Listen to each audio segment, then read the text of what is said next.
ایک اس کی ایک شاخ ہے، پرشین لینگویج سے ملی ہوئی زبان ہے، پشتو پرشین لینگویج سے قریب ترین زبان ہے۔ ہاں، تو پرشین لینگویج کا دائرہ بہت وسیع ہے۔ یہ آپ کے عرب کنٹریز میں جو ملک ہے آپ کا عمان، یہ یہاں تک چلا جاتا ہے۔ عمان کی کچھ خطوں میں بولی جاتی ہے۔ عراق کے بہت سارے علاقوں میں جو پرشین لینگویج، کرد علاقوں میں بہت سے علاقوں میں پرشین لینگویج بولی جاتی ہے۔ ہاں، تو علامہ اقبال کہتے ہیں، اور پرشین لینگویج چونکہ اس طرف چائنیز خطے کو بھی ریپرزینٹ کرتی ہے، یہ جو آپ کا سینٹرل ایشیا خطہ ہے اس کو بھی ریپرزینٹ کرتی ہے، اور عرب کنٹریز کے ساتھ بھی یہ جڑی ہوئی ہے، تو یہ برکتی زبان بن سکتی ہے مشرقی۔ اس کا جو سینٹرل شہر ہے، بڑا شہر ہے، وہ تہران ہے۔ اقبال کہتے ہیں کہ دیکھو مشرقی قوموں، آج بھی وقت ہے، اکٹھے ہو جاؤ، چائنا، پاکستان، ہندوستان، بنگلہ دیش، ملائیشیا، انڈونیشیا، ترکی، تم سب لوگ اکٹھے ہو جاؤ۔ اقبال کہہ رہے ہیں اور تہران میں بیٹھو، وہاں بیٹھ کر کانفرنس کرو اور کہو کہ آج سے ہمارے کسی ملک پر کسی مغربی قوم نے مغربی ملک پہ حملہ کیا تو ہم اس کا مل کر جواب دیں گے، مشرق کا فیصلہ ہم خود کریں گے، مغرب سے ہونے والے کسی فیصلے کو ہم قبول نہیں کریں گے۔ یہ اقبال کا خواب ہے۔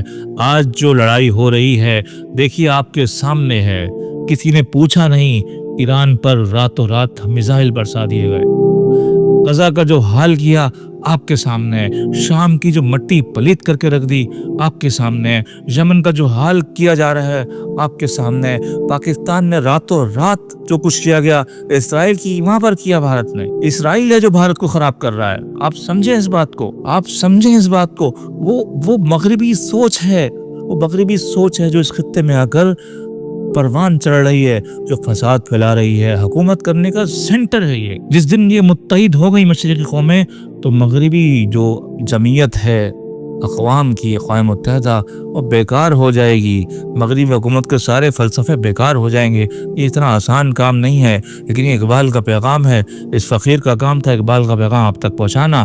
اللہ تعالیٰ مجھے عمل کرنے کی توفیق عطا فرمائے، آپ کو سمجھنے کی توفیق عطا فرمائے۔ وآخر دعوانا الحمدللہ رب العالمین۔